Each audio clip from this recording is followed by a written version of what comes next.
Bonjour. La généalogie, ça n'est pas qu'une collection de noms, de dates, de lieux.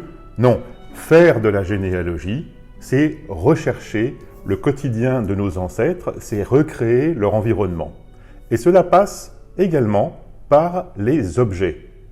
Aujourd'hui, je voudrais vous raconter l'histoire d'un menu brodé, daté de 1895, que j'ai trouvé sur un site internet de vente en ligne et que j'ai réussi à raccrocher à des éléments généalogiques. Cela grâce à une méthode simple, mais assez stricte, que je vais partager avec vous maintenant. Alors suivez-moi. Tout commence sur le site qui s'appelle delcamp.net, qui est destiné prioritairement à vendre des cartes postales anciennes, mais on y trouve également toutes sortes de documents anciens et même parfois quelques archives. C'est donc là que j'ai découvert ce menu brodé. Alors, commençons à analyser cet objet pour pouvoir démarrer notre enquête. Les plats, tout d'abord. Ils ressemblent vraiment à un repas de fête. Et dans quelles circonstances fait-on un menu brodé, en dehors des fêtes traditionnelles, comme Noël ou le Nouvel An, par exemple? Eh bien, j'ai imaginé qu'il pouvait s'agir d'un repas de mariage. On voit ensuite 4 indices importants. Le premier, c'est le nom de Genouillat, G-E-N-O-U-I-2-L-A-T, sans doute le nom d'une ville. Deuxième indice, la date, 29 octobre 1895. Et puis, sur la dernière ligne, tout en bas du menu, 2 autres indices. Tout d'abord, J. Forest et compagnie, et puis Saint-Étienne. Alors, analysons le premier indice. Genouillat. On trouve assez rapidement, après une recherche sur Internet, qu'il y a 2 communes en France qui portent ce nom-là, l'une dans le département de la Charente, l'autre dans le département de la Creuse. Donc si je poursuis mon raisonnement, en supposant qu'il s'agit d'un mariage, je vais maintenant aller consulter les archives départementales de la Charente et celles de la Creuse pour regarder les registres de mariage de 1895. Commençons par le Genouillat de la Charente. On constate rapidement que ce registre contient peu d'actes et passe directement du mariage numéro 7 daté du 10 août 1895 au mariage numéro 8 qui lui est daté du 14 novembre. Autrement dit, dans le Genouillat de la Charente, entre le mois d'août et le mois de novembre 1895, il n'y a eu aucun mariage de célébré. En revanche, grâce au site des archives départementales de la Creuse, je vais découvrir que dans le Genouillat creusois, il y a bien un mariage à la date du 28 octobre 1895. Cette union, c'est celle de Louis Arlin avec Marie-Thérèse Picot. L'acte est daté du 28 octobre 1895 et le menu, on s'en rappelle, du 29 octobre 1895. Or, on sait qu'autrefois, il y avait souvent un repas donné le lendemain du mariage pour la famille, les aînés et les amis. Là, nous sommes bien dans le contexte du 28 octobre, qui est un samedi où l'union a été célébrée, et le 29 octobre, le dimanche, où le repas a sans doute été donné. Bien sûr, un généalogiste ne peut pas se contenter d'un seul indice pour faire le lien entre un acte de mariage et un menu qui pourrait être celui du repas de la noce. Donc il faut continuer à analyser l'acte pour essayer de retrouver éventuellement d'autres indices.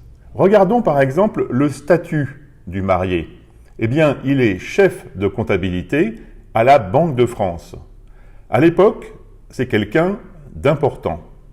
Et cela permet d'expliquer la dépense qui a été faite pour créer ce menu brodé, car ça n'était pas à portée de toutes les bourses. Ensuite, on voit que le marié habite à Saint-Étienne. Or, rappelez-vous, le nom de cette ville figure également sur le menu brodé. Donc nous avons le cas d'un homme qui est un cadre de la Banque de France, qui habite Saint-Étienne et qui vient se marier dans la commune de Genouillat, dans la Creuse, distante de plusieurs centaines de kilomètres. Donc, déjà, notre conviction se renforce qu'il s'agit bien du menu du repas de mariage de Louis Arlin avec Marie-Thérèse Picot. Mais ça n'est pas tout. Rappelez-vous, tout à fait en bas du menu, il y avait écrit J. Forest et compagnie.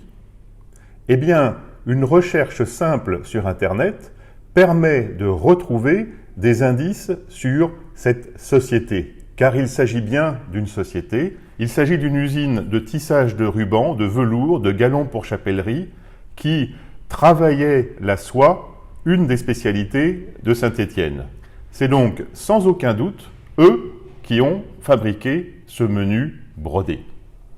On voit aussi sur cette en-tête de facture, également retrouvée sur Internet après une recherche simplement sur J. Forest et compagnie, qu'il y a une adresse, 14 rue Buisson à Saint-Étienne. Et là, grâce à d'autres outils en ligne, on va pouvoir faire une promenade virtuelle dans cette rue Buisson de Saint-Étienne.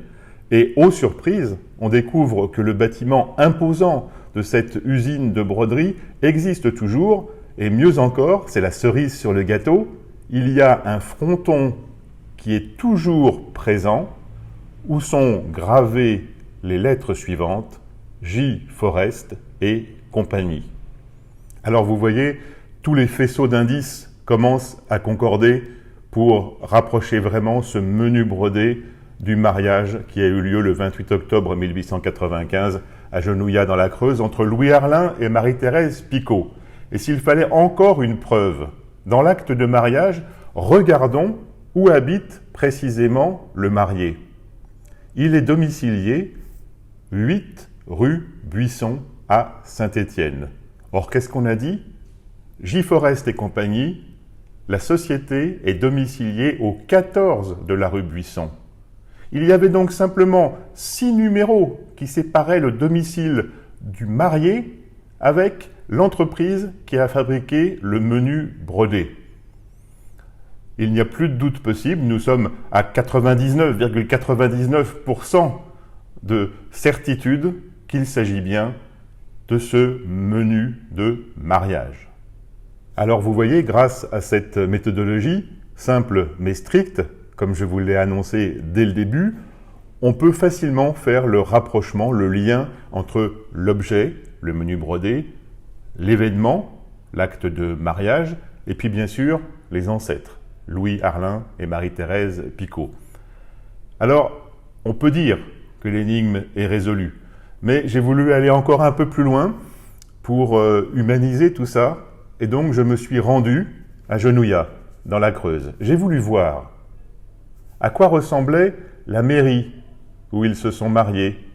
Et puis, comme à cette époque, il est très rare qu'il n'y ait qu'un mariage civil, ils se sont sans doute mariés également à l'église de Genouillat. Donc je suis allé à l'église de Genouillat. Je suis allé voir à quoi ressemblait cette petite église rurale. Je suis entré là où ils sont entrés, le samedi 28 octobre 1895. Et j'ai fait le chemin comme eux, dans la nef, jusqu'au chœur, jusque devant l'autel, et je me suis demandé à quoi ils pensaient à ce moment-là. Est-ce qu'ils pensaient à leur bonheur de jeunes mariés? Est-ce qu'ils pensaient à leurs futurs enfants? Est-ce qu'ils pensaient à leurs futurs descendants? Est-ce qu'ils imaginaient que, presque 130 ans plus tard, on parlerait encore d'eux grâce à ce menu brodé? Je ne sais pas. On ne saura jamais. Mais en tout cas, maintenant, on pense à eux parce qu'on a réécrit leur histoire simplement à partir d'un menu brodé trouvé sur un site internet de vente en ligne.